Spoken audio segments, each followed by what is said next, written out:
Alors, on va accueillir Karine. Bonjour Karine, bonsoir. Salut Lilou, salut Jocelyne, salut à tous derrière. Hello. On accueille Élise. Bonjour tout le Bonjour monde. Élise. Bonjour les filles, bonjour tout le monde. Bonjour. On accueille Sylvie. Bonjour Sylvie. Et bonsoir tout le monde, contente d'avoir pu réussir à vous rejoindre. Oh, le son, ça, c'est bien là, c'est bien comme ça. On reste comme ça. Et on accueille comme ça. Reste figé, ne bouge plus, ne respire plus. Respire. Et on accueille Laura aussi. Bonsoir Laura. Bonsoir à tous, merci, ravie d'être là. Ah non, Laura, bonsoir à toutes. Et tous. Il y a des garçons derrière. Qui nous regardent. Il y a aussi des garçons, Alors, Jocelyne, je te laisse présenter le concept et la soirée. Voilà, la brochette de femmes fabuleuses qui sont là. Donc, c'est la Nouvelle-Aquitaine. Hein. Elles sont en place apparemment. Hein. Elles se sont organisées, etc. Et donc, du coup, exemple pour vous organiser à vous dans vos départements avec vos rectorats, les amis.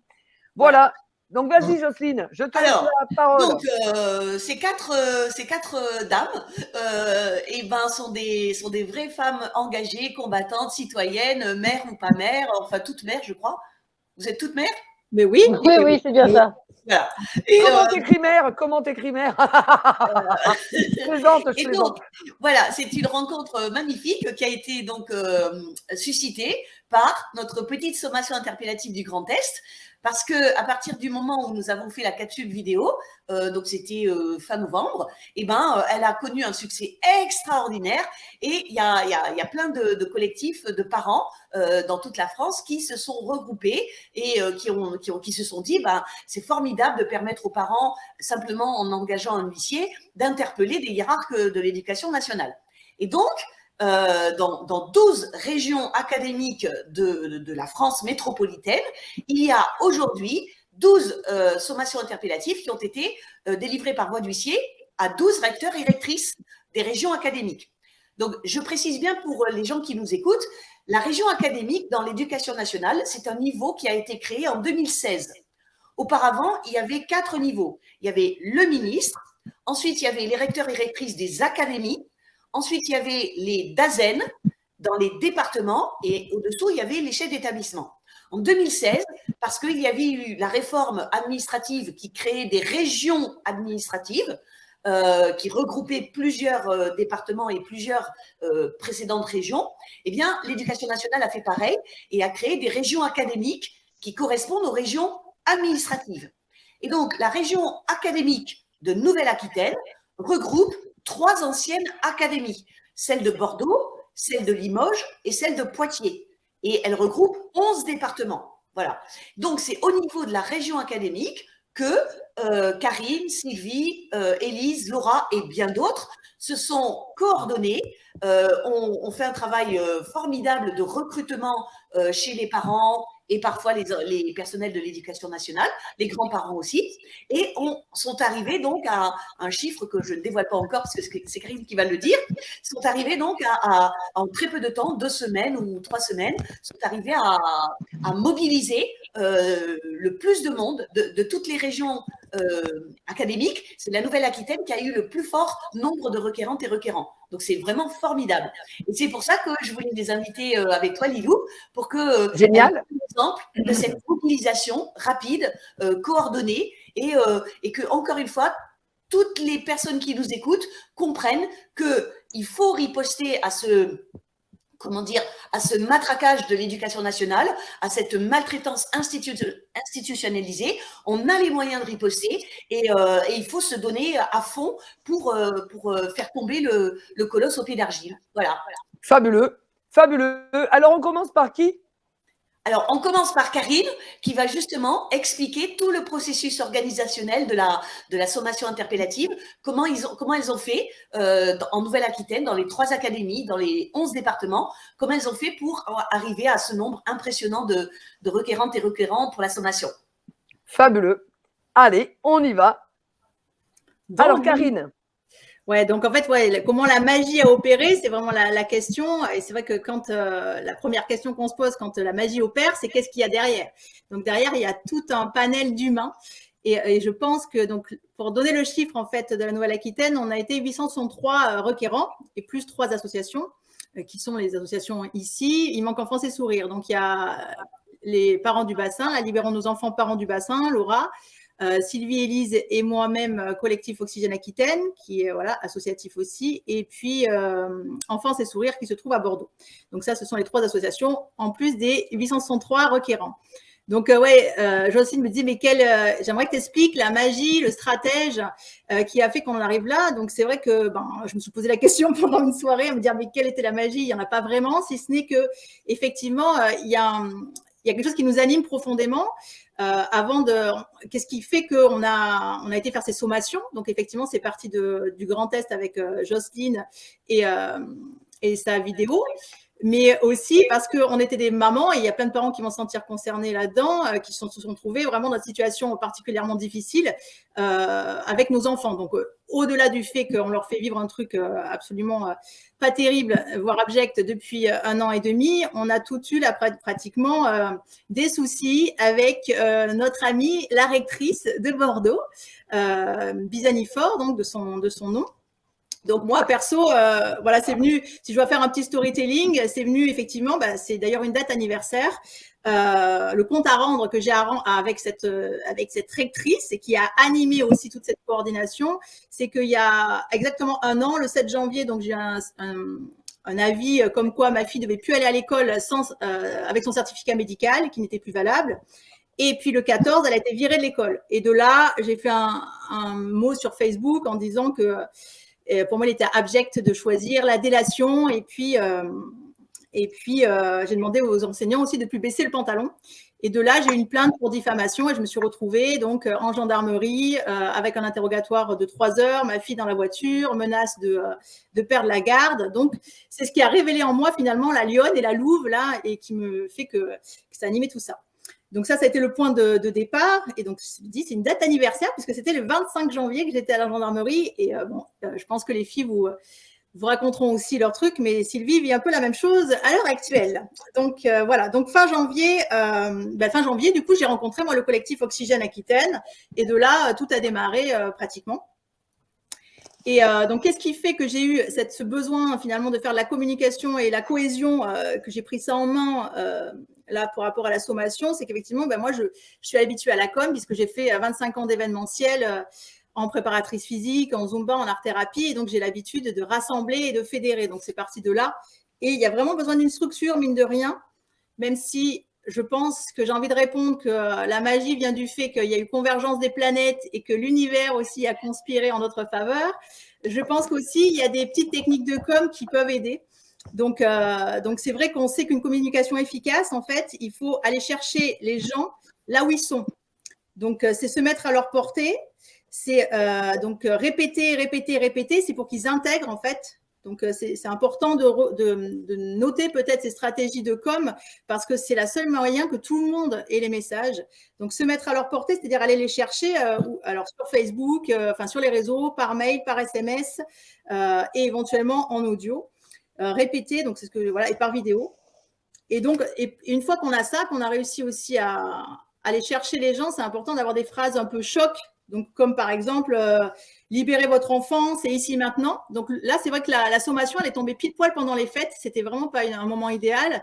Et on a utilisé ça un petit peu avec le cadeau de Noël pour votre enfant, tout ça. Donc, moi, je mets toute la trame, en fait, tout ce qui s'est passé en background pour que que peut-être ça peut être utile ou pas, j'en sais rien.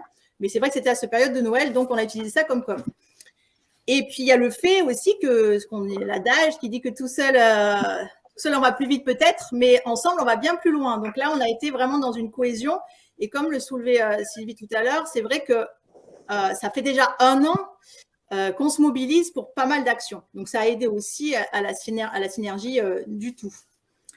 Et donc, la recette miracle, alors les étapes pas à pas, elles sont venues elles sont parties au départ d'une idée de Zoom sur Enfance et Liberté qui rassemblerait tous les collectifs au niveau national, puisque Enfance et Liberté est une plateforme nationale. Donc, l'idée, c'était de rassembler tous les collectifs pour mensuellement pour qu'on organise des actions plus impactantes. Donc ça, c'était l'idée que j'ai eue début décembre.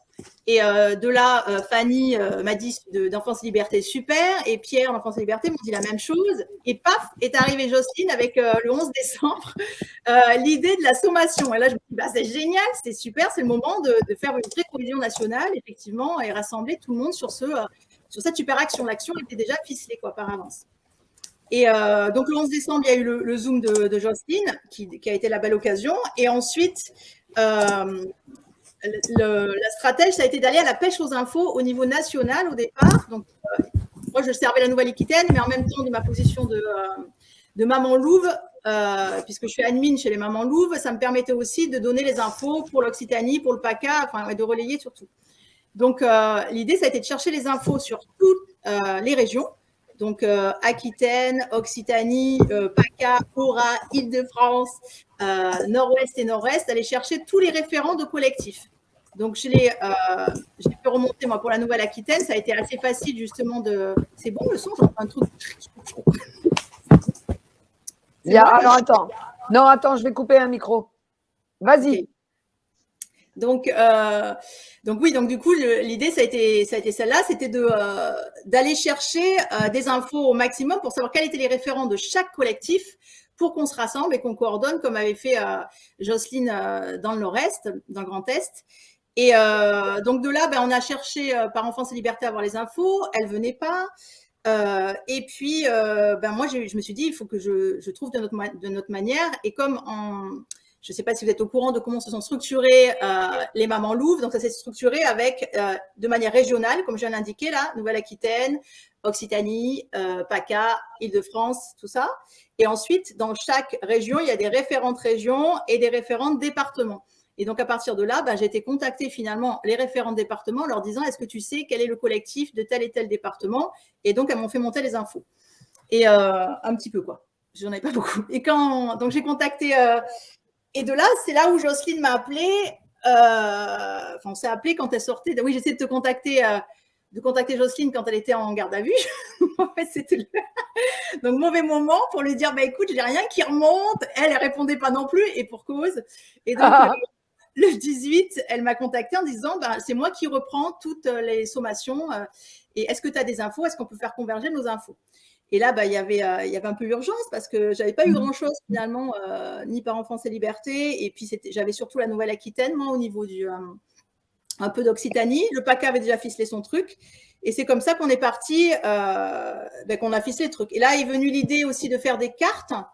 Donc, pour les stratèges de camp, de faire des cartes pour la Nouvelle-Aquitaine où on mettait les noms de chaque référent de chaque collectif. Et chaque région a fait comme ça, en fait. Et ensuite, on s'est contacté. Donc, ensuite, du 18 au 21, en fait, pour vous donner les dates, du 18 au 21 décembre, donc pour redire les dates, puisqu'elle dit qu'il y avait un temps très court, le 11 décembre, il y a le webinaire sur Enfance et Liberté de Jocelyne. Et à partir du 18 seulement, on commence à dire, voilà, on a assez d'infos et on a commencé à agir à partir du 18 réellement, quoi. Donc, du 18 au 21, ça a été la mise en lien d'un maximum de collectifs et de parents par les cartes. Et à partir du 20, on a invité Jocelyne à un Zoom pour la Nouvelle-Aquitaine, qui a permis justement de voir un peu les points qui étaient à revoir. Ça nous a aidé pour les stratégies. Voilà, ça a été les points clés. Donc, ça a démarré vraiment là, finalement, le 20 décembre, sachant que quand même, les collectifs avaient déjà un peu bossé sur les questions sommatoires, les questions à poser pour la sommation, les considérants un peu avant. Et du 21 au 24, donc là, on a avancé et peaufiné la sommation. Donc, il y avait Laura, Sylvie, Élise et puis tous ceux qui ne sont pas présents, qui sont avec nous aussi.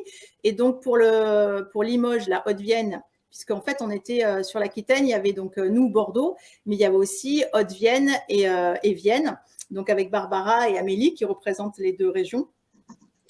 Et donc, on a peaufiné la sommation dans un temps, là, du 21 au 24. Et en parallèle, on a communiqué comme des malades. Et c'est là, je pense que peut-être ça aide ou pas, hein, mais je pense que c'est ce qui a aidé. Donc, en parallèle, on a mis une communication en fait en cascade.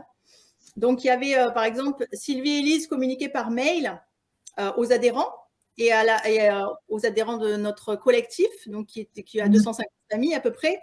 Moi, je reprenais en SMS et je communiquais à nos adhérents par SMS. Je communiquais aux collectifs qui font partie de la Nouvelle-Aquitaine.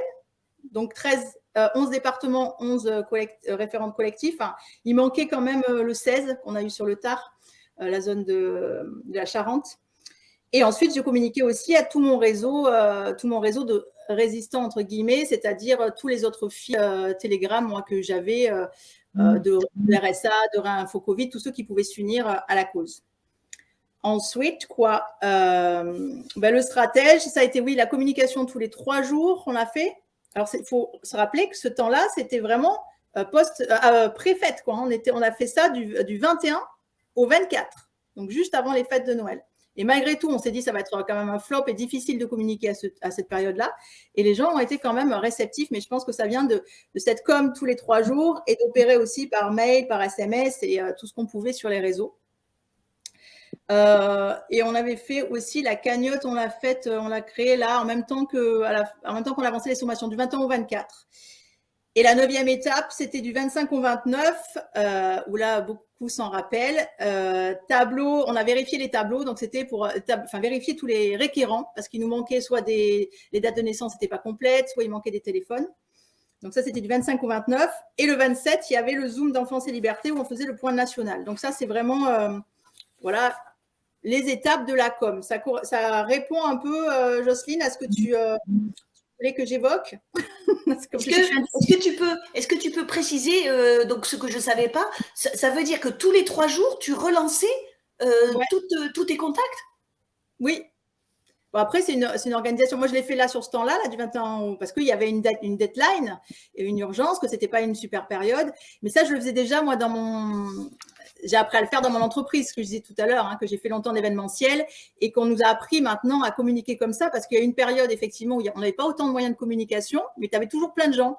Et puis, depuis qu'on a plein de moyens, finalement, je ne sais pas, où l'énergie se dilapide, mais du coup, il y a effectivement ce matraquage un peu de créer l'envie, de créer le besoin et les gens restent des consommateurs, quelle que soit leur position. Donc, en fait, il faut finalement faire presque une stratégie commerciale dans la communication, c'est-à-dire mettre un appel d'offres, genre sortez vos enfants en 3 points, quoi. La solution miracle pour sortir vos enfants de la panade, des appels comme ça où là, on a mis, je ne sais plus, le cadeau de Noël pour votre enfant.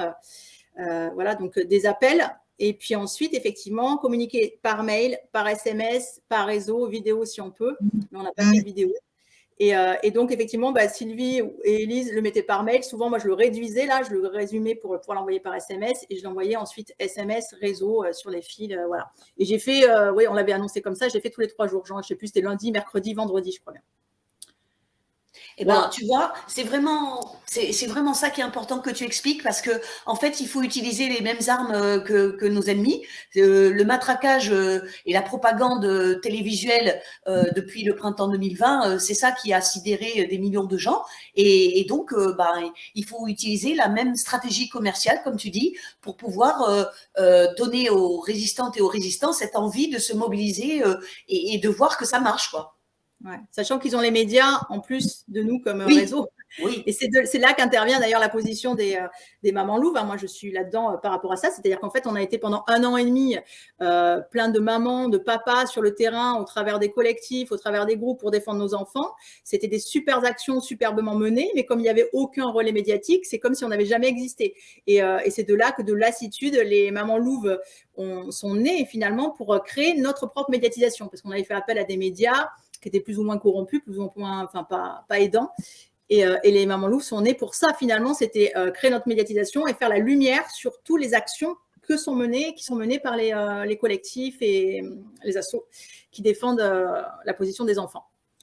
Donc voilà, c'est comme ça que Ce que je crois aussi, c'est que je le disais cet après-midi justement devant le rectorat de Reims, la chaîne de Lilou, enfin les 2 pages Facebook de Lilou, plus la chaîne Odyssée et la chaîne Rumble qu'elle a créée avec Julie récemment, ça correspond à cette émergence depuis le printemps 2020, cette émergence de chaînes ou de plateformes d'émissions vidéo qui permet justement de faire circuler l'information chez les résistants. Et moi, je me souviens, en 1981, il y a eu l'émergence des radios libres. Quand Mitterrand a été élu, il a libéralisé les radios libres. Et ben, moi, je pense que ce qui se passe depuis 2020, c'est l'émergence de canaux de vidéo qui permettent une information vraiment rapide, complète, de qualité dans la résistance. Et je pense que ça, c'est énormissime. Et l'émission de ce soir, pour moi, ça en fait partie. Oui. Mais ce que tu apportes, il me semble, c'est que j'avais pas vu jusqu'à présent, tu vois, c'est adopter une stratégie quasiment commerciale, effectivement. Oui, bah c'est toujours pareil, il y a une structure minimale parce qu'en plus on est nombreux et il ne faut pas oublier qu'on n'est pas une entreprise en fait. Quoi qu'on soit, ces groupes qui se montent, ça reste des bénévoles, des mamans, des papas qui parlent avec leur cœur. On n'est pas forcément ni commercial, ni agrégé de com. Et c'est finalement les talents de chacun qui se regroupent. Mais c'est vrai que s'il n'y a pas de stratégie, ça peut vite être délétère en ce sens où on dilapide l'énergie quand même. Donc c'est vrai que ça permet un stratège. Si on ne s'y tient pas, c'est ce qui nous tient finalement, ce qui est une charpente. Et moi qui suis une vraie, justement, une créative et donc je suis assez dispersée, j'aime bien partir dans tous les sens. La structure, elle aide conséquemment, hein, c'est sûr. Voilà, pour ça. Et puis après, je laisserai la parole aux filles parce qu'elles ont beaucoup plus les détails croustillants qui vont dedans. Et puis, voilà. Alors, avant-dernière étape de la communication, donc votre capsule vidéo, elle en est où ? De présentation de l'action. J'y ai même pas participé. C'était donc, elles l'ont fait là samedi à Bordeaux à la manif. Elles sont levées à 7h du matin pour aller faire et moi, je n'y ai pas été. Donc, elles vont vous le dire. Elles vont raconter ça tout à l'heure. Donc voilà, on en est sur ces étapes-là maintenant. Le post-sommatoire. Ouais. Ce qui va arriver à la rectrice, tadam. Parce que bon, la sommation, donc pour finir, comme elle a été délivrée, donc délivrée le 5 janvier. Voilà, et je laisse aux filles le soin de raconter le croustillant parce que voilà, les trucs des huissiers. Donc c'est vrai qu'il y a eu tous ces, ça fait un peu partie aussi des stratèges et de la com. On le ressent dans tous les collectifs. Là, je vois chez les mamans loups, c'est tout le temps qu'on dit qu'il faut faire des actions pour hier, d'être dans une précipitation.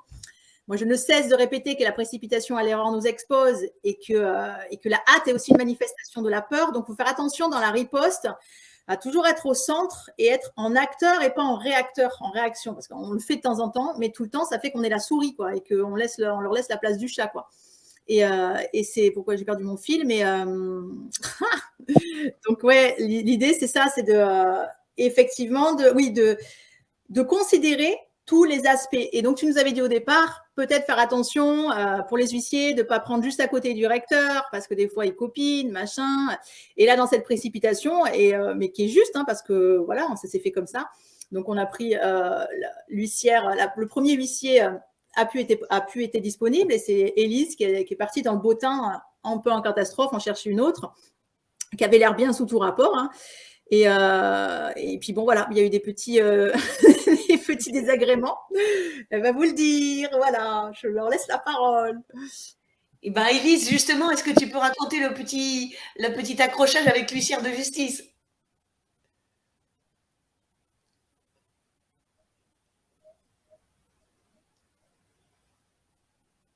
Pardon, le temps de remettre le micro. Le petit accrochage, qui est encore d'actualité parce qu'on a eu la dernière réponse cet après-midi qui nous annonce que celle-ci reste sur sa position. Donc, en fait, elle a adressé la sommation au rectorat de Gironde, qui n'existe pas par définition, parce qu'un rectorat, c'est pas rattaché à un département. Donc, c'était ou le rectorat de Bordeaux ou le rectorat, comme on lui avait demandé, de Nouvelle-Aquitaine. On voulait qu'elle nomme Bizanifor, elle ne l'a pas fait. Alors bon, elle est citée quand même juste avant la sommation, c'est-à-dire juste avant les questions. Elle est citée dans les considérants. Donc on comprend bien que c'est elle quand même. Mais officiellement, parce qu'il faut bien comprendre que nous, derrière, on avait déjà, dans l'idée, et presque initié une action en justice. Donc, on compte bien s'en servir de cette sommation pour aller en justice. Et donc, pour nous, c'était important que ces points-là apparaissent, évidemment, qu'on ne nous reproche pas, qu'on ne nous invalide pas cette sommation plus tard, quoi. Et puis, c'est juste qu'on lui a demandé et elle ne l'a pas fait, alors qu'elle a été payée quand même conséquemment. Ils ont rechigné aussi sur la communication, c'est-à-dire qu'on leur a demandé de nous envoyer la sommation avant ou après l'avoir déposée. On a attendu des jours pour la recevoir. Enfin bref, c'est vrai que les rapports se sont quand même mal passés, tout par mail en tout cas. Laura les a quand même eu un peu au téléphone, donc avec courtoisie, parce que c'est vrai que en fait c'est un cabinet d'huissier, donc en fait on n'a jamais le même interlocuteur. Donc ça aussi c'est un peu pénible et c'est un peu compliqué quoi. Donc toujours est-il qu'on attend une correction de constat d'huissier parce que du coup il n'est pas tout à fait correct. Sachant que cette sommation n'a pas été reçue par Madame Bizani-Fort, donc la rectrice de région académique, elle a été reçue par le chargé des affaires juridiques du rectorat, donc qui a dit qu'il était habilité à recevoir évidemment ça, et il a précisé qu'il nous répondrait en temps utile et que de toute façon tout ça se réglerait en justice. Ils ont aussi précisé au rectorat qu'ils s'attendaient à recevoir cette sommation. Alors, pas de chance, nous, on avait demandé à ce que la sommation soit déposée le mercredi 5 janvier. On n'avait pas pensé que le mercredi après-midi, probablement qu'elle ne travaillait pas, étant donné que tous les établissements scolaires sont fermés les mercredis après-midi. J'imagine qu'il y a de ça. Toujours est-il qu'elle ne travaillait pas les mercredis après-midi, donc c'est pas elle qui a reçu la sommation. Donc, par contre, nous, dans toute cette foulée, on est enfin rejoints par des avocats, justement pour voir ce que l'on fait ensuite. Des avocats bien motivés, bien intéressés par tout ça. Et du coup, ils vont nous aider pour faire une réponse en bonne et due forme à ces huissiers. Donc, Ah ouais. Donc on attend leurs propositions. Donc, parce que, en gros, donc, l'huissière n'accepte toujours pas aujourd'hui de faire la correction du constat.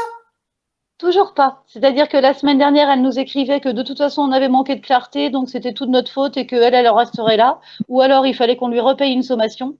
Oui, à 1140 €. Oui. Rien que ça.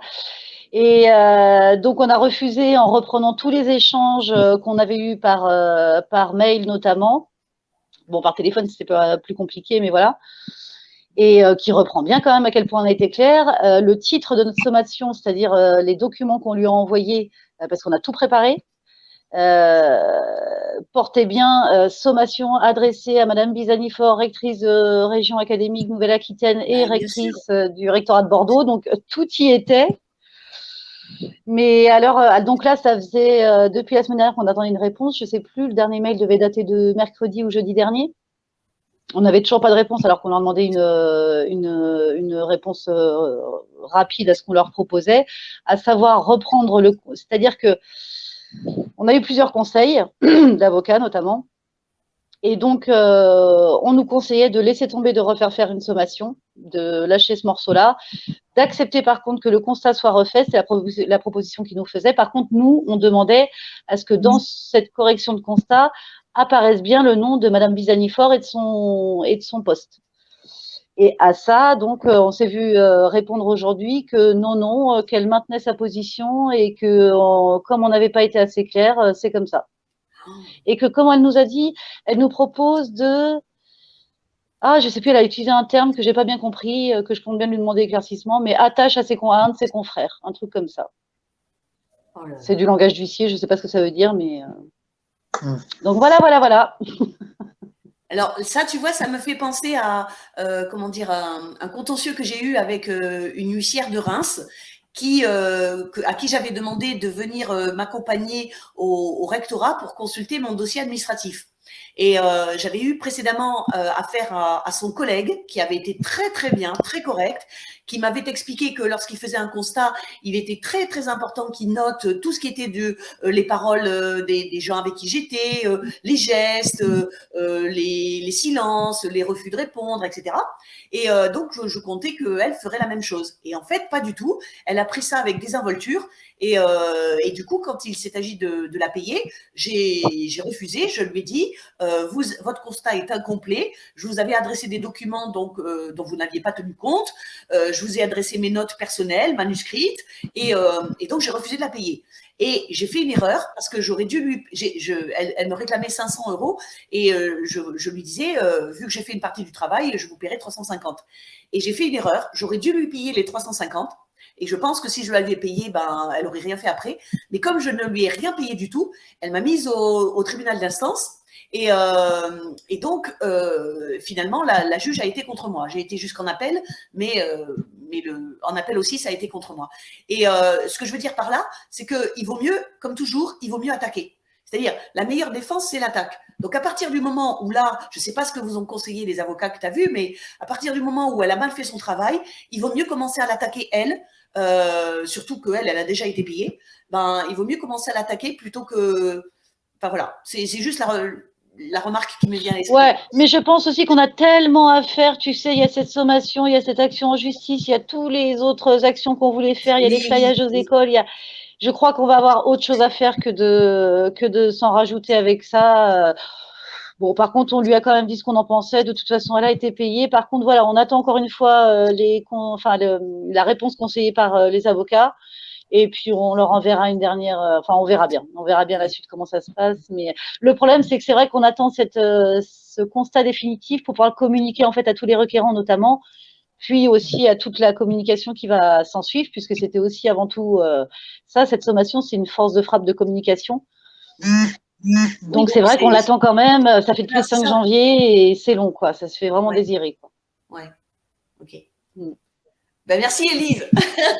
Et j'en profite aussi pour remercier tous ces requérants qui se sont mobilisés comme dirait Sylvie, entre la dinde et le marron, pour faire ce joli nombre en si peu de temps. Et c'est vrai que si on avait eu plus de temps, on aurait été encore plus nombreux. Je ne sais pas si c'est parce que cette Bisanifort est particulièrement dure, pour rester poli, ou si c'est pareil dans toutes les régions, ça doit sûrement être semblable de toute manière.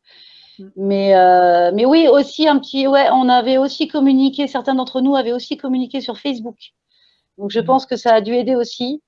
Alors pas tout le monde, parce qu'on n'était pas tous du même avis là-dessus, mais je pense que ça a aidé aussi. Et puis on a créé aussi rapidement un fil Telegram entre référents et entre requérants qui étaient isolés pour pouvoir se mettre en lien et agir tous ensemble, quoi. Donc c'est vrai qu'encore une fois, une pensée à tous les autres collectifs avec lesquels on s'est tous entraidés, quoi, pour faire ce boulot, quoi. Et du coup, Sylvie avait mis des tableaux en ligne aussi pour qu'on puisse les remplir en temps, voilà, en direct, quoi. Et qui était facilement, du coup, comment dire, enfin, c'était facilement remplissable. Elle avait mis aussi à disposition des formulaires, comment on appelle ça, anonymes, pour que ça reste confidentiel, toutes les données. Enfin bref, c'était tout un tas. Voilà, toutes les compétences de tout le monde ont été mises en commun, dans le pot commun, via ce fil Telegram, et on a avancé tous ensemble. Ouais, on n'a rien de temps, ouais. Mais alors, les autres régions aussi, hein, il y a des jolis scores, et aussi on n'a rien de temps, hein. Oui, mais si tu veux, moi, ce qui m'a frappé, et Karine en parlait tout à l'heure, c'est la réunion Zoom à laquelle vous m'aviez invitée. Et donc, c'est une réunion qui a duré 2h30. Mais franchement, les 2h30 ont été de bout en bout très denses. Et moi, ce que j'ai apprécié, c'est la qualité des remarques. Enfin, c'était vraiment une discussion intéressante. C'est vraiment une discussion de remue-ménage, quoi. Et même si cette discussion a duré longtemps, mais en fait, c'était la première.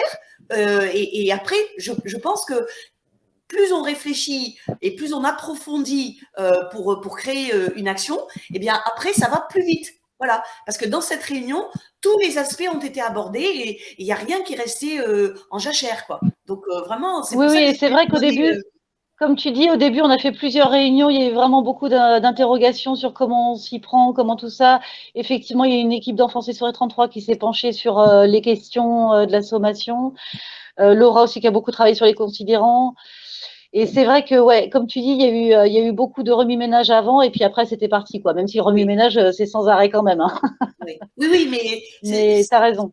À mon avis, c'est ce qui a fait la force aussi, parce que de votre action à vous en Nouvelle-Aquitaine. Parce que vraiment, je me souviens de cette réunion. C'était dense de bout en bout. Il n'y a pas eu de blabla. Il y a eu un petit point noir qui a été justement réglé, mais il fallait le régler. Et vraiment, c'est la force. C'est de la force, quoi. Voilà. Et on a même eu le temps de rigoler. Oui. Alors, justement, est-ce que Sylvie peut nous expliquer alors, évidemment, comme tu as dit, il y a plein d'autres collectifs dans les 3 académies. Donc, c'est une région académique où il y a 3 académies. Mais est-ce que, Sylvie, tu peux présenter les 2 associations et le collectif qu'il y a spécialement en Gironde? Alors en fait, il y a 3 associations et plusieurs collectifs. Donc, en fait, il y a Enfance et Sourire 33, Oxygène Aquitaine et Uni Nouvelle-Aquitaine. Donc, ça, ce sont les 3 associations. Enfin, en ce qui nous concerne, je pense que tout le monde s'est un collectif à un moment donné en tant qu'association. Et après, il y a de nombreux collectifs et le plus actif que nous connaissons et avec qui nous travaillons souvent, c'est Parents du bassin. Donc, dont Laura est la représentante ce soir. Et beaucoup aussi avec Enfance et Sourire 33. On était très nombreux. Et pour rebondir sur tout ce qui vient de se dire, on est très nombreux et on se connaît depuis longtemps. Parce que si on a des réunions denses, c'est qu'on est plutôt des personnes de terrain. Et ça fait plus d'1 an que je suis dehors dans la rue et que c'est comme ça que ça a commencé en fait. On s'est vraiment rencontrés sur le terrain et du coup on a un gros âge de collège, de collectifs, de réseaux, de citoyens, de résistants qui sont forcément qui ont tous plus ou moins un lien avec l'enfance. Et c'est beaucoup ça qu'on a joué pendant ce temps-ci, à 863 requérants. C'est quand même 1 an de travail, de rencontres qu'on connaissait, d'emails qu'on avait, de contacts qu'on avait et à qui effectivement on a pu envoyer nos formulaires. Ils nous connaissent, ils ont confiance, ils savent qui on est parce qu'on se rencontre aussi physiquement. Je crois que c'est un peu ce qui explique le grand nombre, c'est que c'est 1 an de terrain dans la rue aussi. Ouais. Et sinon, est-ce que tu peux expliquer comment ces associations se sont créées? Est-ce que c'est à partir de mars 2020? Est-ce que c'est avant? Je peux te raconter Oxygène en tout cas, puisque j'en faisais partie à l'origine. En septembre, donc que je me trompe pas, c'était pas 2020, c'est septembre 2019. Moi, j'ai une fille qui était en 3e, qui était interne et qui portait le masque 14 heures par jour. Donc le 25 septembre. Non, donc 2020, pardon. Sylvie, 2020, c'est bien 2020, ça. 2020. Ça a commencé en mars 2020. 2020. C'est ça, 2020. Oui, c'est vrai qu'on est en 2022, mais on ne voit pas le temps passer. Donc et donc le collège m'a appelé un matin parce qu'elle faisait un malaise. Et moi, c'est là que je me suis réveillée. Et c'est à partir de là que je me suis dit, il y a quelque chose qui ne va pas. À partir de novembre, où les petits se sont mis à mettre le masque chez nous, je suis dans le limite 47-24 des Garonnes, Dordogne et 33 Gironde. Il y a un jeune homme qui a décidé d'annoncer la liberté sur un rond-point et on s'est mis à se retrouver tous les samedis, tous des individus, des citoyens sur ce rond-point. J'ai rencontré une institutrice, une autre Karine, qui ne portait pas le masque et qui ne porte toujours pas le masque en classe et ses enfants non plus. Et j'ai rencontré une artiste, Céline, qui m'a dit faut qu'on fasse quelque chose. Et on a fait une réunion, on était 3. Et on a créé Oxygène Aquitaine à 3. Et voilà, et quelques temps après, aujourd'hui, nous sommes 260 familles. Voilà l'histoire. Entre-temps, on s'est monté en tant qu'association pour les actions juridiques. Donc, on a commencé par nos inquiétudes en tant que citoyens sur un rond-point pour nos enfants. Et maintenant, on est nombreux à avoir des inquiétudes. Et on se connaît et on diffuse. On se rencontre quand on peut. Et quelle est la différence, Sylvie, entre le fait d'être une association et un collectif comme celui de Laura, les parents du bassin d'Arcachon? Quelle est la différence? Alors, nous, la raison pour laquelle on s'est monté en association assez rapidement, c'est qu'on a vu qu'il y avait quelques groupes en France qui commençaient des actions en justice. Et on a appris que si on voulait pouvoir aller en justice assez rapidement et de façon, c'était bien d'être en association. Information, vérifier, tout le style que c'est vrai que signer en bas d'un acte quel qu'il soit en tant qu'association, c'est une entité morale, c'est fait vite. Faire signer les 260 familles qu'on a dans un collectif, ça peut être plus long. Donc, ça a été la seule raison, puisque association collégiale, donc on fonctionne comme un collectif, c'est tout transversal, il n'y a pas une personne qui décide, il n'y a pas un bureau. Enfin, il y a un bureau, mais administratif, on va dire, mais on n'a vraiment pas de hiérarchie, donc c'est vraiment purement administratif pour avoir un poids judiciaire. Est-ce que ça demande plus de contraintes dans la gestion du collectif? Je veux dire, est-ce qu'il y a plus de contraintes dans la gestion d'une association que dans celle d'un collectif? De contraintes administratives, par exemple? Alors, nous, on a bougé, d'ailleurs, jusqu'à très peu de temps, on n'avait même pas de compte bancaire. On avait vraiment juste une adresse postale. De ce qu'on en voit après l'expérience je crois que ça fait pas loin d'un an là qu'on va être en association. Non, pas particulièrement. On a une assemblée générale à faire par an.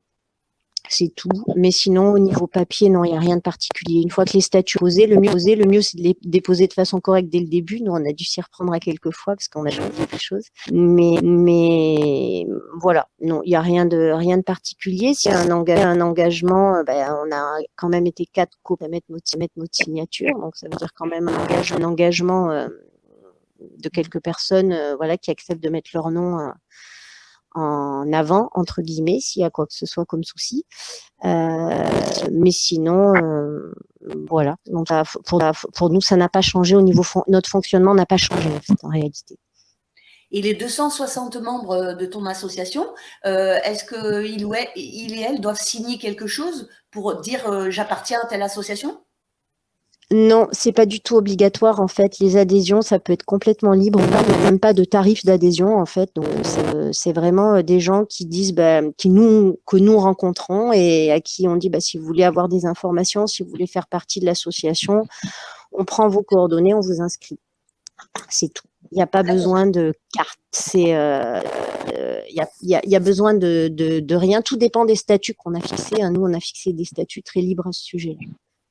Oui, donc en fait, tout dépend du statut que vous choisissez et il est possible de mettre dans le statut les membres auront une carte d'adhérent ou bien ce n'est pas nécessaire, c'est ça? Ou pas, absolument. Ouais. C'est pas forcément matérialiser une adhésion en réalité.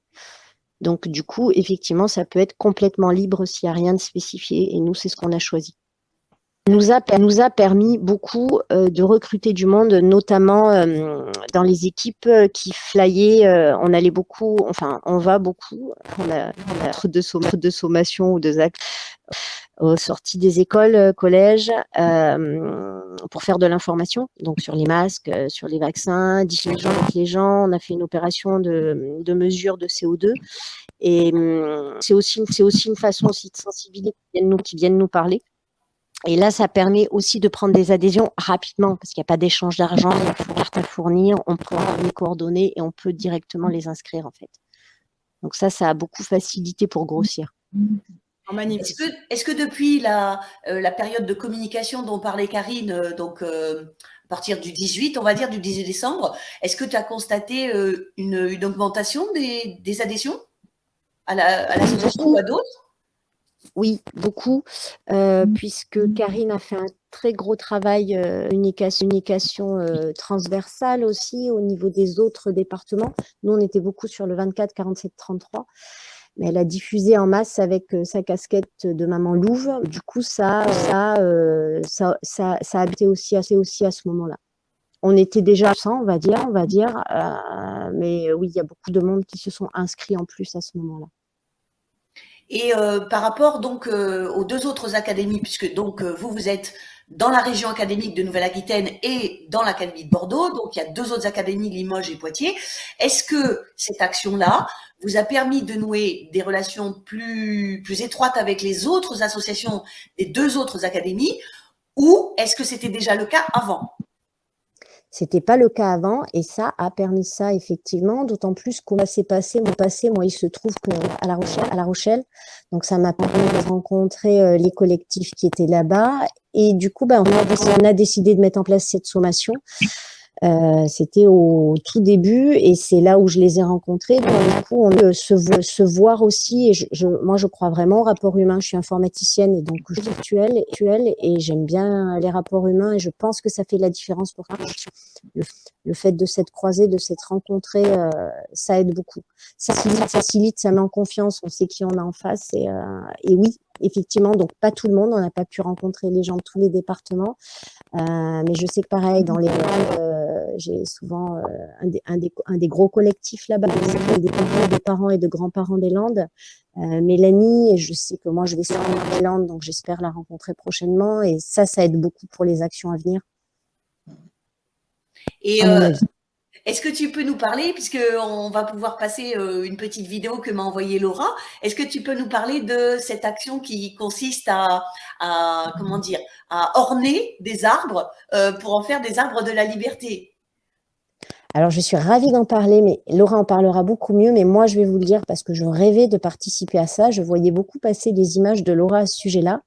Et donc, quand on a fait cette capsule vidéo de Bordeaux, donc il faut savoir, pour nous, c'est pas près, hein, c'est presque 2 heures de voiture d'aller au rectorat de Bordeaux. Donc, avec Élise, on s'est levé à 5 heures du matin pour pouvoir être à 8 heures sur le perron du rectorat.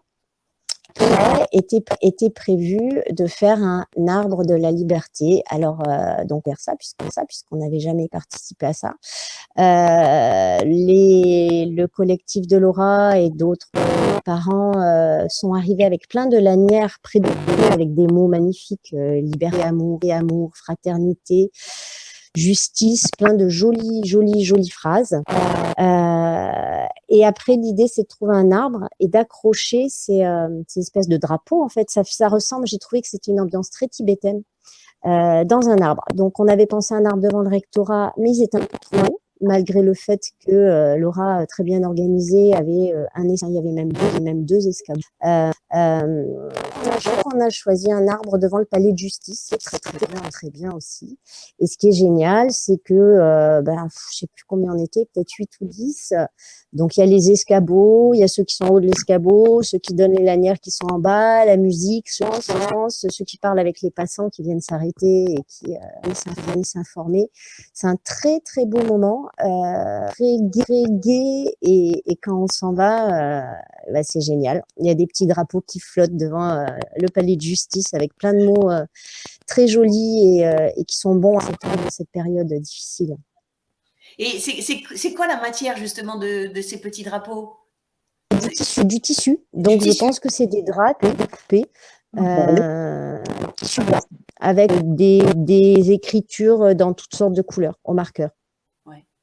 Eh bien, Lilou, si tu veux bien, tu peux passer la vidéo. Alors, laquelle Celle de 1 minute, celle qui dure 1 minute que tu as téléchargée. Il y a Laura qui voulait parler, sinon. Oui, et moi aussi. C'était par rapport aux actions. Ouais, mais je parlerai après la vidéo. Alors, y a pas de c'était avant les arbres, en fait, parce que c'est vrai que l'action des arbres, mais puisqu'on parlait des actions des collectifs, il y a quand même une action là que Sylvie a lancée sur Oxygène et qui fait le buzz. Et donc, c'est important que je le souligne. Elle en avait marre de voir des masques partout par terre en étant assez écolo. Et c'est elle qui en parlerait mieux que moi. Hein. Donc, elle a lancé l'idée, effectivement, de ramasser ces masques et de les envoyer tous à l'Élysée à Brigitte Macron. À Brigitte Macron, puisqu'elle fait partie, elle est présidente elle est en la protection de l'enfance. Et donc, on lui envoyait à elle personnellement les masques avec une petite histoire en disant le masque de Timéo, porté de telle heure à telle heure, les miasmes de bidule. Enfin, voilà. Donc, donc chacun suivant son invention. Et Sylvie a lancé ça juste avant les sommations. Et je ne sais plus comment ça a été partagé et ça a été inondé sur tous les collectifs. Donc, c'est devenu une nationale. Donc, j'en parle puisque c'était l'histoire des actions de chaque collectif. Et voilà, donc c'est pour dire si je peux en parler, j'ai relayé cette information aussi dans un apéro live. Absolument.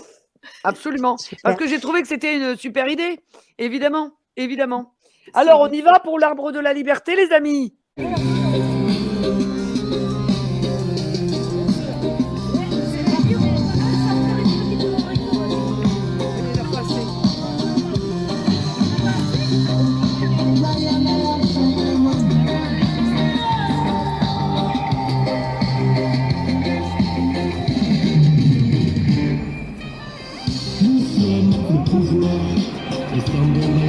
Qu'il soit vraiment trop tard. Nous sommes le pouvoir, nous prenons fin de l'histoire. Nous sommes le pouvoir. Descendons dans la rue avant qu'il soit vraiment trop tard. Nous sommes le pouvoir. Reprenons notre vie, écrivons la fin de l'histoire. Nous sommes le pouvoir à condition de le vouloir. Nous les déçus du système, nous comptons par milliards. Nous avons le devoir de reprendre à tous ces bavards. Nos si précieuses démocraties tristement bêtées illusoires. Laissons nos dirigeants jouer le jeu de la finance. En fait, bon, ça a commencé avec le collectif Parents du Bassin, donc on a eu cette idée. C'est une adorable femme qui est dans le collectif, avec qui, voilà, comme Sylvie, Élise, Camille, les personnes qui sont sur le front depuis plus d'1 an et demi, qui sont fatiguées, donc on attend que d'autres se réveillent aussi, et c'est le cas, et ça fait du bien. Et bon, on a eu plein d'idées d'action depuis 1 an et demi, mais celle-là, bon, il y a eu le rond-point avec des déguisements de Père Noël pour éveiller les consciences.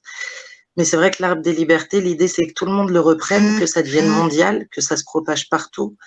Et c'était justement pas de reprendre le vaccin, le masque, parce qu'on le sait tout ça, la dictature sanitaire, etc.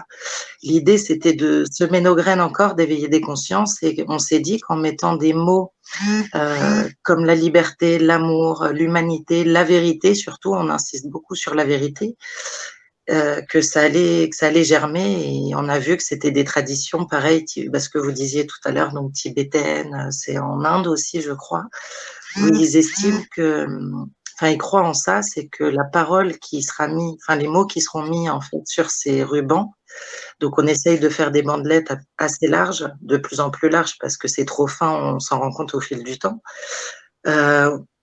et qu'en fait, l'univers, avec la vibration, enfin, avec le vent, les vibrations, en fait, nos mots vont rayonner dans l'univers et se réaliser. Donc ouais, c'est super, et ça permet aux gens aussi d'avoir une autre approche et de se dire, il y a des complotistes qui font, voilà, c'est des complotistes, enfin, selon eux, on sait très bien ce qu'on est, mais voilà, ça donne une autre image et une autre approche. Enfin, c'est juste génial, quoi. C'est beau, on en arrive à des belles choses. Je confirme que d'avoir la chance d'être invitée à faire ça, j'en rêvais, et c'est un pur moment de bonheur, quoi. Vraiment, on s'amuse, on danse, on rit, c'est formidable. C'est ça, et puis Combien de temps pour faire cet arbre-là, par exemple, devant le palais de justice, combien de temps ça vous a pris? Quand c'est, en fait, il n'y a que 2 personnes sur l'échelle, donc après, ça dépend, mais en 2 heures, ça peut être fait.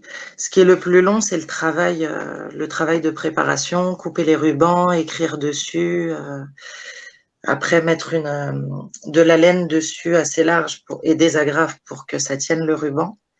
Mais sinon, ouais, comme dit Sylvie, justement, c'est rapide, ça nous gaspille. Enfin, on n'use pas de nos énergies comme on fait depuis 1 an et demi pour éveiller les gens, ça se fait tout seul, et on passe un bon moment, et avec nos frères et sœurs de lumière. Et puis là, avec Sylvie et Élise, c'était grandiose, quoi, d'avoir leurs énergies. C'était cool, ça faisait du bien à tout le monde. On est tous les moteurs les uns des autres, et ça nous fait du bien. Exactement, Laura. C'est magnifique ce que tu dis. C'est exactement ça. C'est vraiment le fait de rencontrer des gens comme ça, avec qui on est coude serré et qu'on avance, que finalement, ça nous donne vraiment de l'énergie pour continuer d'avancer et trouver des idées, parce que c'est avec le brainstorming qu'on trouve des idées, forcément. Bravo, Laura, bravo. Merci beaucoup de ton témoignage, vraiment. Alors, continue, parce que je pense que tu n'as pas fini. Hein. Non, c'était pour dire bravo à tout le monde, et je sais plus que par rapport au fait qu'on soit tous des moteurs, c'était quelque chose de super important, mais bon, j'ai oublié. Mais bon, ça reviendra, c'est pas grave. Ça va revenir, ouais. Ouais. Après, moi, c'était plus, peut-être pour vous faire une parenthèse, pour Enfoncer Sourire 33, parce que les personnes qui représentent le bureau sont pas là, mais on est avec eux tout autant en tant que collectif. Donc, pour continuer ce que Sylvie avait dit, en fait, ce qui s'est passé, c'est que tous les collectifs ont enfin décidé de s'unir. Donc, on a créé des associations, d'où l'association Oxygène Aquitaine et l'association Enfoncer Sourire 33. Donc, par le biais de l'association, comme Jocelyne posait la question tout à l'heure, avec le statut juridique, forcément, on a vu qu'on avait beaucoup plus de poids sur nos remises de dossiers aux députés, aux sénateurs, aux élus, aux inspecteurs, à la rectrice. Donc, on en a eu vraiment ras le pompon pour rester poli. Depuis plus d'1 an et demi, on n'avait pas de retour. Donc, on a essayé par tous les biais, que ce soit les collectifs, les associations. Donc, elle n'a jamais voulu nous recevoir, cette Madame Biza-Nifor, rectrice de Nouvelle-Aquitaine. Et pourtant, on a essayé. Donc, il a fallu attendre le 20 mai où on a fait une manifestation avec Carlo Brusa de Réaction 19 devant le rectorat, où on a vraiment persisté, persévéré, malgré qu'on nous forçait à être à 30 mètres du rectorat. On n'a jamais su pourquoi. Apparemment, on leur a demandé un écrit, on n'en a jamais eu, peu importe. Et on a fini par être reçu ce jour-là, mais jamais par la rectrice. D'où la sommation qu'on a déposée pas pour qu'elle réponde aux questions, mais pour lui dire qu'on était là, qu'on ne lâchera rien pour nos enfants et qu'elle a à répondre que sa responsabilité est engagée par rapport à toute l'application qu'elle demande des directives gouvernementales aux inspecteurs et aux directeurs, etc. Donc voilà, et grâce à Enfance et Sourire, la bonne nouvelle aussi, on a eu l'idée de faire de se mettre pardon, j'ai du mal à m'exprimer, on est tous très fatigués. On a décidé donc de se déclarer en tant que représentant de parents d'élèves. Donc ça aussi, ça a été magnifique, parce que depuis que l'association est représentante de parents d'élèves, pas partout, on a essayé que ça soit le cas partout. On voit qu'on a beaucoup plus de poids et que quand on remet à l'ordre les directeurs d'établissement pour leur rappeler l'illégalité de ce qu'ils mettent en place, ça marche. Donc ça, c'est agréable. Ça fait du bien. Ça a rajouté du poids à nos actions, tout ça. Et voilà, donc on espère qu'il y aura d'autres personnes de plus en plus nombreuses. Et merci. Et ce que je voulais dire, c'était, désolée, je ne dérive pas, mais c'était super important. Ce que disait Élise, Sylvie, c'est tout à fait juste, c'est qu'on s'est tous rencontrés comme des aimants, sans se connaître, et en fait, on s'aime. Et ça, c'est important que les gens l'entendent. C'est plus que des moteurs, en fait.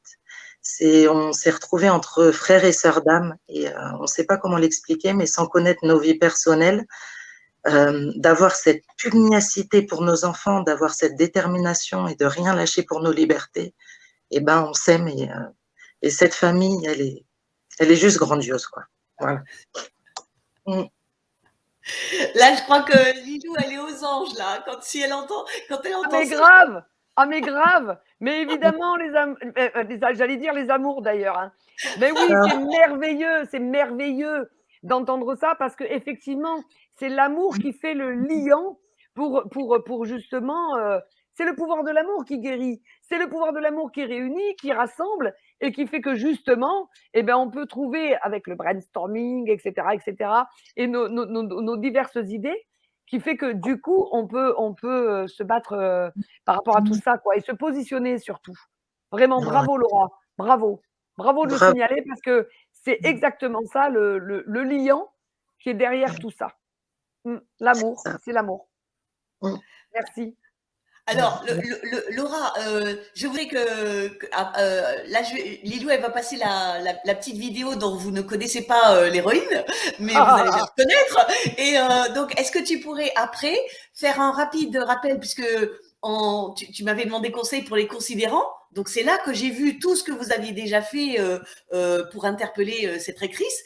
Donc, après qu'on aura vu la vidéo, est-ce que tu peux faire un rapide rappel de toutes les manières dont vous l'avez déjà interpellée avant la sommation? Avec plaisir.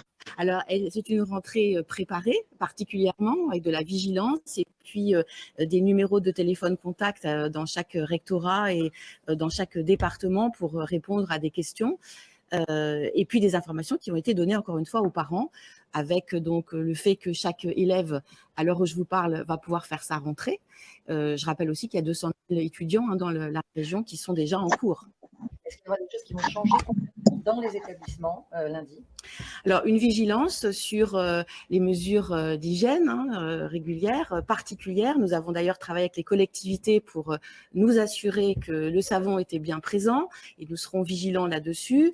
Nous avons aussi l'information qui est bien relayée pour une situation qui pourrait se produire s'il y avait, par exemple, un élève qui est venu en revenant d'un passage dans un regroupement où il y a une circulation virale ou bien dans les zones dites à risque et qu'il avait de la fièvre, bon, ils savent qu'ils doivent y avoir un contact immédiat avec le 15.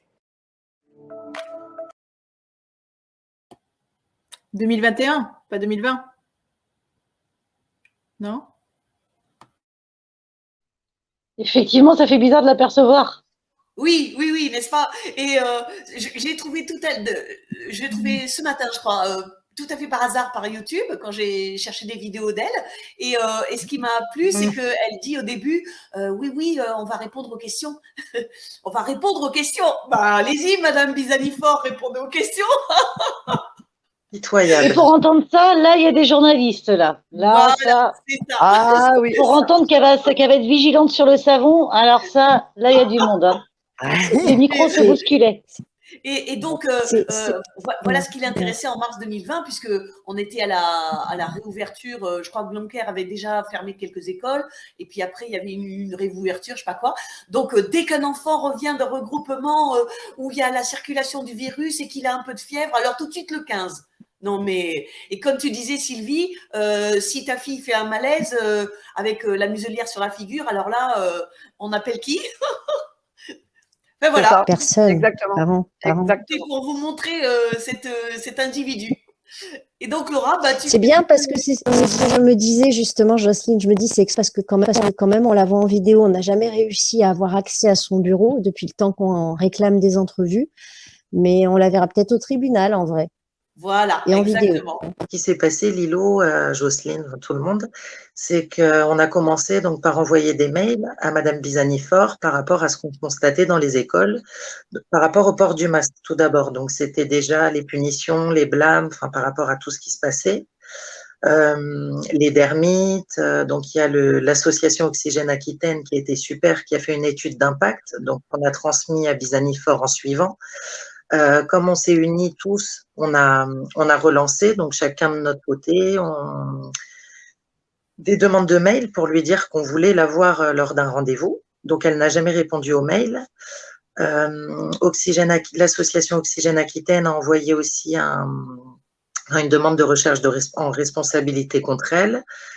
Bon, tout ça n'avançait pas, donc il a fallu attendre le 20 mai où on a fait une manifestation, ce que je vous disais tout à l'heure, avec Carlo Brusa de Réaction 19.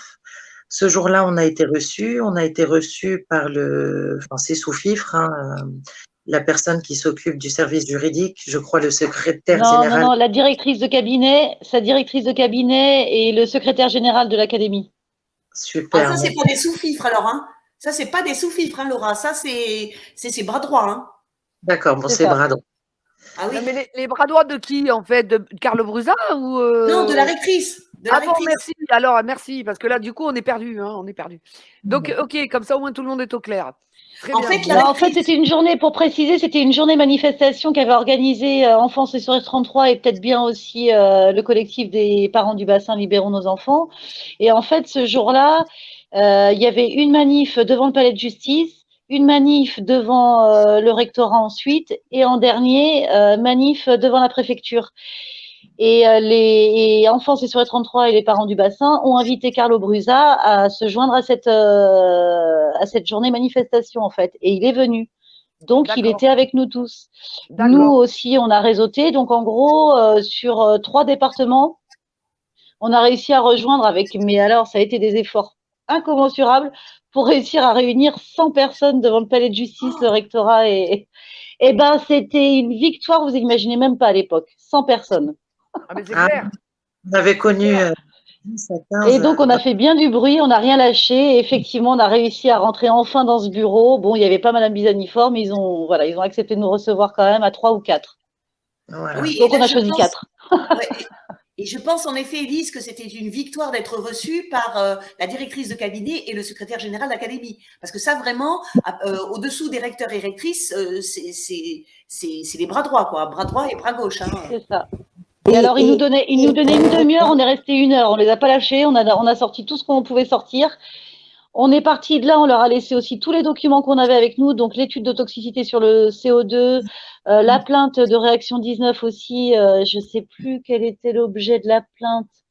Non-assistance à personne en danger, je crois. Non, l'appel contre les masques. Oui, contre les masques, celle du 17 novembre 2020. Oui, voilà, c'est ça, oui. On lui a laissé aussi les manifestes des professionnels, que ce soit les orthophonistes, les professionnels de l'enfance, du syndicat des enseignants Démocratie Directe, qui ont fait un appel, oui, Démocratie Directe, de bons souvenirs. Enfin, voilà, l'appel de la neurologue allemande aussi, qui alertait dès le 16 octobre 2020 de la toxicité sur tous les organes en général, mais particulièrement sur le cerveau, des enfants, évidemment, dont le cerveau est en développement, mais jusqu'à... Enfin, pas que sur les jeunes enfants, quoi, hein, sur voilà, jusqu'à au moins 18 ans. Donc. Grâce à cette entrevue, ils nous ont quand même demandé le nom des établissements où il se passait des choses incroyables, que le masque en sport paraissait complètement absurde. Et donc, c'est grâce à eux qu'on a fait le bilan d'impact qui nous sert encore beaucoup maintenant, puisqu'on a recensé tout ce qui se passait dans nos écoles. Donc, on peut les remercier, car grâce à eux, on a fait une vraie enquête. En fait, là, pareil, Sylvie a mis un tableau en ligne et on a réseauté tout ce qu'on pouvait pour que les gens viennent remplir les parents, quoi, viennent remplir parents ou enseignants, enfin, qui voulait, quoi, viennent remplir ce tableau en ligne qui était à transmettre à la rectrice lors de notre prochain courrier pour lui demander enfin un énième rendez-vous et comment dire, et savoir ce qu'elle comptait faire pour faire cesser tout ça, quoi, de la situation dont on lui tenait compte. Ok, magnifique, merci Élise. Alors Laura, 14 pages le tableau. 14 pages. Avoir le fin mot de l'histoire ou pas là? On se dépêche. Alors du coup, on lui a... vous prenez votre temps, t'inquiète, tranquille. Respire, on respire, tout va bien. Au contraire, c'est très intéressant. Donc vas-y, tranquille. Donc, on lui a déposé cette sommation en se disant, bon, ben, on va lui montrer que là, on a trop attendu, on avait voulu une action en justice depuis longtemps, donc on n'attendait pas sa réponse, et on se posait la question donc d'agir en justice derrière, ce qu'on se demandait depuis 1 an, et qu'est-ce qu'on allait faire, si on se constituait partie civile ou pas, etc. Et en fait, sous des super conseils avisés, notamment de Carlo, de Jocelyne, de plusieurs personnes, qui nous ont dit, mais pourquoi en fait vous perdez du temps à vouloir refaire une action juridique, sachant que Carlo, il a déjà fait une citation directe contre la rectrice de Nouvelle-Aquitaine, Madame Pisani-Fort. Donc là, il s'est agi vu que l'audience a lieu le 7 avril à 14 h, l'idée, c'était de trouver la manière par quel biais on pouvait déjà se joindre à la citation directe, comment, et surtout comment. Donc, on a fait des zooms. Donc, comme le disaient tout à l'heure les filles, on a trouvé un collectif d'avocats au niveau national qui se bougent et qui sont OK pour nous aider. Et peut-être qu'on fasse d'autres actions par la suite. Par contre, bon, c'est à voir encore, mais là, ça a l'air d'être défini. On s'est dit qu'on allait rester sur déjà cette citation directe, s'y joindre. Donc, c'est tout à fait possible, déjà d'une. La bonne nouvelle, c'est qu'on peut rajouter, donc ce qui se passe en fait, c'est qu'il faut un avocat qui porte des conclusions, que je dise pas de bêtises, des conclusions volontaires, oui, des conclusions volontaires. Enfin bon, c'est quelque chose comme ça. Et que sur ces conclusions, même si la citation directe de Carlo Brusa était sur le masque, l'hypoxie et le délit d'omission de porter secours, on peut très bien rajouter donc les effets délétères des autotests, l'incitation à la vaccination avec l'autorité parentale qui a été bafouée, etc. Donc ça, c'est la super nouvelle.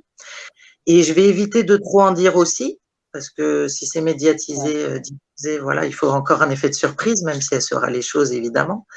Mais là, les bonnes nouvelles, c'est que déjà, on s'est dit qu'on allait essayer de retrouver les 860 requérants. Pareil, parce que Enfin, c'est très rapide. Le mois d'avril, ça va passer vite. Et il faut qu'on ait les bons documents parce que chaque personne va devoir nous transmettre sa photocopie de carte d'identité et remplir un mandat sur lequel chaque personne va remplir je sous-signé. Pour donner procuration à l'avocat, ouais. Voilà. Donc, pour que la forme soit bien, il faut qu'on attende ça pour que ça soit diffusé. Mais on a déjà un avocat local qui a l'air de manifester son intention de porter déjà les conclusions volontaires, soit des citoyens, soit des associations. À voir si on en fera une ou on en fera deux. Deux, ça serait beaucoup mieux parce qu'on aura plusieurs avocats et c'est bien que ce soit des avocats locaux aussi pour changer l'image qu'ils veulent encore une fois de bon sens ou de réaction 19, hein, l'image complotiste. Donc, ça fera du soutien aussi. Donc, l'idée, c'est qu'on agisse vite. Là, on est en train de se coordonner dessus et se joindre donc à la citation de Carlo pour être vraiment nombreux et que chaque personne où l'enfant a subi un préjudice, que ce soit par le masque, que ce soit, comme on disait, par les tests à répétition, les protocoles sanitaires qui ont changé, et que ce soit sur l'autorité parentale aussi. Parce que là, il faut voir aussi que pour les enfants à partir de 5 ans, ils avaient dit que les deux parents, ils étaient revenus dessus en disant que l'autorité des deux parents, enfin le consentement, pardon, des deux parents était nécessaire. Et là, a priori, un seul encore est suffisant. Donc, je pense qu'il y a beaucoup de personnes qui ont subi des préjudices. Donc, il va falloir que chaque personne compile et puis chaque personne qui a envie pourra témoigner aussi ce jour-là. Donc, ça risque d'être magnifique. Et si l'Arbre des Libertés, il est encore là aussi le 7, ça va être grandiose si on a la queue leu jusqu'à Péberlan pour témoigner. Voilà, les citoyens, ils sont là. Laura, pourquoi tu disais c'est bien si on peut faire deux citations associées? Est-ce que ça veut dire que vous envisagez pour s'associer à celle de Réaction 19, est-ce que vous envisagez une citation pour l'association ou pour les associations et une autre pour les citoyennes et citoyens? Est-ce que c'est ça que tu veux dire? C'est ce qu'on pense faire, oui. C'est pas encore défini, mais c'est ce qu'on pense faire pour que déjà il y ait deux avocats, qu'il y ait plus d'impact et puis aussi pour différencier les choses. Enfin, pas différentes choses, on est tous unis, mais… Pour ajouter alors, pour complémenter les choses, quoi. Absolument. Et juste toi, Laura ou Élise ou Sylvie, je ne sais pas, est-ce que vous pouvez expliquer donc, parce que la citation a directe disparu. 19, je crois que Sylvie a disparu. Ah, elle doit avoir un problème de réseau. Je pense que c'est une histoire de réseau, oui. On va voir si elle revient ou pas. Et je suis désolée, Jocelyne, vas-y, continue. Non, c'était juste soit Laura, soit Élise, pour expliquer donc que la citation directe de Réaction 19, elle faisait suite déjà à une mise en demeure qui avait été adressée à tous les recteurs et rectrices des académies en France. Et donc, cette citation directe, moi j'en ai entendu, je l'ai découverte lorsque j'ai appris que la première audience au tribunal correctionnel était le 24 septembre. Est-ce que vous pouvez expliquer ce qui s'est passé donc ce jour-là? Oui. 24 septembre 2021. Oui. Alors apparemment, il y a une consignation qui a dû être payée. Donc déjà, il y a l'association Réaction 19 qui aurait payé la consignation de 5 000 €. Donc ça, c'est pas négligeable. C'est pour ça aussi que le fait de s'y joindre, bon, les frais d'avocat vont être importants aussi. Mais si on s'unit tous avec la cagnotte qu'on a déjà commencé à mettre en ligne, voilà, ça peut aussi alléger. Donc, j'ai compris uniquement ça, moi. Si Élise, tu as compris autre chose, moi, j'ai compris qu'il fallait régler déjà une consignation au départ. Oui, donc ça nous a économisé ça déjà. Mais ce que je me souviens surtout, c'est que du coup, elle ne s'est pas présentée à cette citation directe. Donc, voilà. Donc, elle a été reportée au 7 avril, 14 h, à la 4e chambre du tribunal judiciaire, 4e chambre correctionnelle du…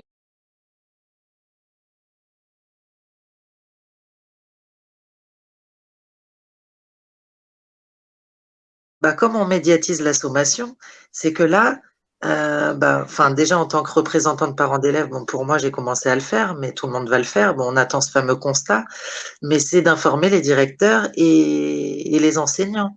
Donc là, ils font moins les malins. Ouais. Et les parents, merci. Ouais. Et ça, déjà, je pense que ça joue, ça va jouer aussi parce qu'ils se disent est-ce que je risque d'être citée moi aussi Tout à sur la fait. directe? Tout à fait. Parce que oui, je suis responsable en cascade, et bah oui, hein. Il n'y a pas Oui. que la rectrice, il y a les inspecteurs, les directeurs, les enseignants. Voilà. Et c'est ce que disait, j'écoutais lundi soir, il y a eu une visio réunion, enfin disons une émission en direct organisée par le collectif Libertad, qui est dans les monts du Lyonnais, en Loire. Et donc, ils avaient invité Martine Vonner et David Guyon, l'avocat de Montpellier. Et Guyon a dit que ça serait sûrement très difficile de faire traduire en justice les ministres, qui sont traduisibles devant la Cour de justice de la République, mais que par contre, les échelons inférieurs, c'est-à-dire recteurs de région académique, recteurs d'académie, d'ASEN dans les départements et chefs d'établissements locaux, et ben là, ils pouvaient s'attendre effectivement à des plaintes pénales, parce que c'est ça qui va leur tomber dessus, hein, forcément. Exact. La responsabilité de chacun, ouais, c'est très très important. Ça, c'est un des maîtres mots, quoi, de toute cette histoire. Alors, ça me fait penser, puisque vous avez des contacts avec des avocats actuellement, est-ce que vous pouvez leur parler et leur poser la question de l'ordonnance du 24 novembre 2021 qui a apparemment abrogé plusieurs lois statutaires des fonctionnaires, notamment la loi du 13 juillet 1983 qui est le statut général de la fonction publique d'État. Et en fait, cette ordonnance a d'une part abrogé, enfin c'est marqué, hein, la loi 830, c'est 83-634 du 13 juillet 1983 est abrogée, mais en fait, les dispositions de cette loi et d'autres sont retranscrites dans le Code général de la fonction publique. Et d'après l'ordonnance du 24 novembre 2021, cette abrogation aura effet au 1er mars 2022. Et donc, si vous pouviez leur poser cette question, est-ce qu'il est normal ou est-ce qu'il est habituel que lorsqu'on retranscrit des dispositions d'une loi dans un code, donc cette opération s'appelle la codification. Donc, est-ce qu'il est normal d'abroger la loi? C'est-à-dire qu'on peut très bien, normalement, on prend les dispositions d'une loi et on les codifie. Par exemple, la loi du 17 juillet 1978, qui est une loi qui réglemente la communication des documents administratifs, eh bien, les dispositions de cette loi ont été codifiées dans le Code des relations du public avec l'administration. Mais la loi du 17 juillet 1978 n'a pas été abrogée, elle existe toujours. Et donc, moi, ça me semble très bizarre que par une ordonnance, on dise « Ok, il y a des dispositions d'une loi qui vont être transcrites dans un code, ça c'est habituel. Par contre, est-ce qu'il est habituel et normal que la loi elle-même soit abrogée ?» Donc, est-ce que vous pourriez poser cette question-là pour avoir des réponses? D'accord. Ok. Pas de problème, Jocelyne. Merci.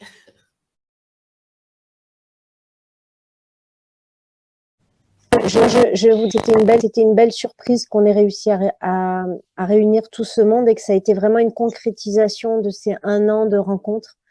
Et voilà, et le résultat voilà, continue en plus avec des actions juridiques derrière concrètes, et j'ai hâte que tout ça continue et qu'on fasse des grandes fêtes pour fêter tout ça. Voilà. Idem, ça c'est sûr. C'est sûr. Merci Sylvie, merci beaucoup. Il y a Karine qui est allée coucher ses enfants, donc elle nous a quittés, mais elle a apprécié beaucoup sa participation. Et donc Laura, vas-y, c'est à toi. Moi, c'était vraiment pour m'adresser aux personnes qui nous regardent, parce qu'on essaye de leur dire, bon, sans blâmer personne, on se bat pour la liberté, et évidemment, on est tous libres, mais que c'est vraiment important que chacun se responsabilise et que chaque parent nous rejoigne, en fait, que chaque parent rejoigne les collectifs, rejoigne les associations, surtout les associations, parce que c'est elles qui ont le plus d'organisation au niveau administratif. Donc, rejoignez Enfoncer Sourire 33 si vous êtes près de Bordeaux, rejoignez l'association Oxygène Aquitaine si vous êtes près de Bergerac, et voilà, venez avec nous les samedis à Bordeaux.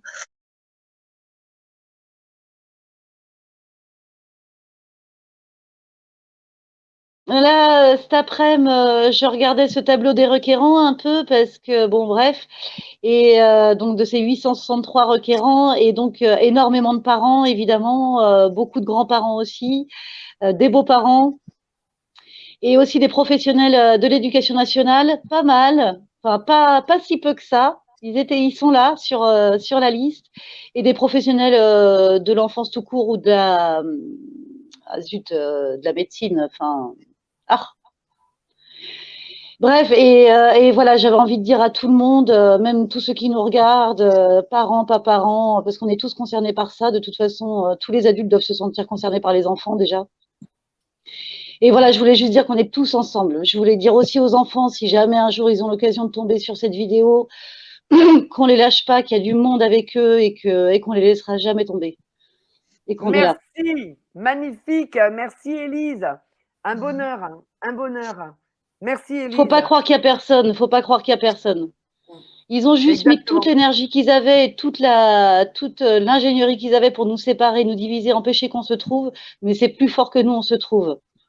Et on est en train d'y arriver. On est en train de les mettre dans un étau, comme je dis, et de lancer la manivelle. Et là, on va serrer. On va les compresser. C'est magnifique. On va les écrabouiller. Et ensemble, on craint rien. Et ensemble, on est nombreux de plus en plus tous les jours. Et je vois tous les messages d'amour aussi qui passent depuis tout à l'heure. Merci à tous aussi, bravo à tous aussi, à nous tous, ouais. Absolument, absolument. Tout le monde en vaut la peine. Hein. Absolument, absolument, Élise. Merci pour ton grand cœur. Merci pour ces paroles. C'est un bonheur de t'entendre parce qu'évidemment, ça rejoint l'humain dans le fin fond de ce que nous sommes, hein, tout simplement. Nous sommes tous humains, hein, c'est juste ça l'histoire. Comme tu dis, Jocelyne, voilà. On va donner la parole à Laura. Oui, moi aussi, je pleure. Donc, on y va. Laura, vas-y, Laura. Merci, Élise. Bah, franchement, j'ajouterai rien parce que Élise, elle a dit exactement ce qu'il y avait à dire. Merci à toi, Lilo. Merci à Jocelyne. Merci à nous tous d'être là pour nos enfants. Et on lâchera rien. Voilà. Absolument. Et tiens, un petit exemple de ce que je disais. Merci, Malora. Un petit exemple de ce que je disais. Tu vois, Jocelyne, tu as voulu qu'on soit là ce soir. C'était pas du tout notre truc. C'est vrai. Oui, mais comment on va faire? Et ben voilà. En même temps, on pouvait pas refuser. Donc, on a accepté et ben voilà, on l'a fait. Mais pourquoi c'était pas votre truc? Ça, c'est fait. Parce qu'on n'est pas forcément à l'aise. Enfin... Pourquoi? Bah, on a réussi à l'être. Bah, moi, je ne doutais pas une seule seconde que ce serait formidable. Franchement, attendez. Eh bien oui. Et du coup, tu nous as donné la force d'être là. Puis bon, c'est vrai qu'invité à 4, on s'est dit on va se soutenir mutuellement de toute façon et on sera toutes les 4 ensemble. Bah, bien sûr. Attends, avec tous les autres derrière. Hein. Avec tous les autres derrière. Exactement. Je crois qu'on gravit des montagnes là pour nos enfants. Là, on se découvre des capacités. On savait déjà qu'on en avait plus que humaines, mais là, ça dépasse tout. Quoi. Là, on est prêt à tout. Eh ben, c'est les lionnes. Les lionnes, elles défendent leurs enfants, les lionnes. Allez, on y va. Exactement ça. Mais évidemment. Évidemment. Doublé de louves et de tout ce qu'on veut. Mais oui, comme tu veux. Tu veux tous les animaux que tu veux, de toute façon. Et de guerriers. Les dauphins, les requins et tout. Tout. Et merci à tous les papas et les grands-pères aussi, parce qu'ils sont là, les hommes aussi. Et puis, pendant que nous, on fait tout ça, ils s'occupent aussi du reste aussi. Mais heureusement qu'ils sont là et on a besoin d'eux. Et on a besoin d'eux. C'est pas qu'ils supportent, c'est qu'on a besoin d'eux quand même pour nous soutenir aussi. Et on a des très bons éléments aussi dans les équipes. Mais oui. Bravo, bravo, bravo. Alors, Jocelyne. Et c'est pas fini. Il y a plein de choses à venir aussi. Pareil avec les parents atterrés. Il y a plein de choses à connecter, ouais. En fait, on manque de temps pour toutes les réaliser.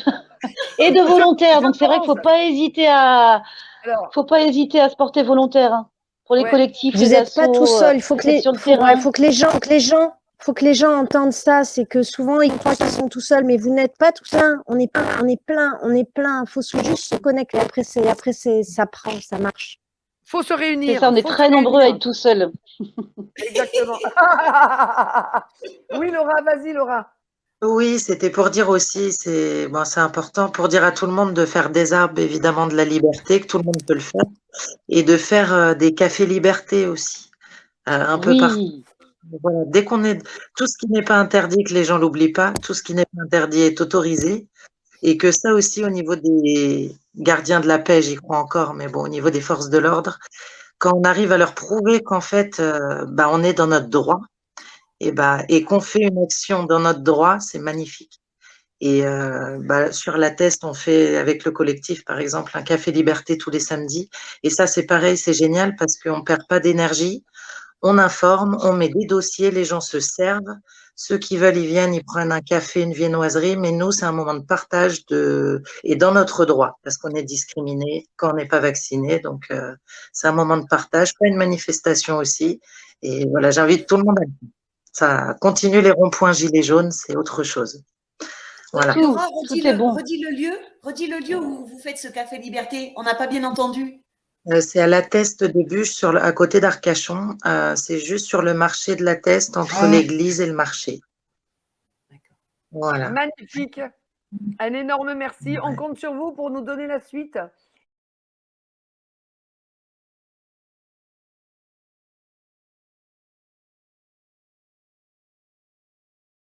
Je rappelle, le tract définitif doit être préparé ce soir.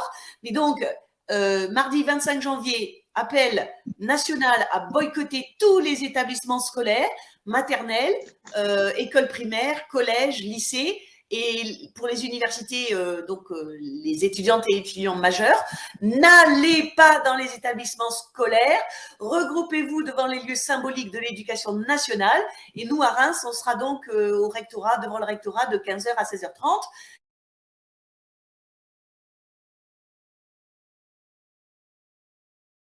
Cette initiative, ça résulte encore de la mise en lien de toutes les personnes coordonnatrices dans les 12 régions académiques. Ça résulte de ça.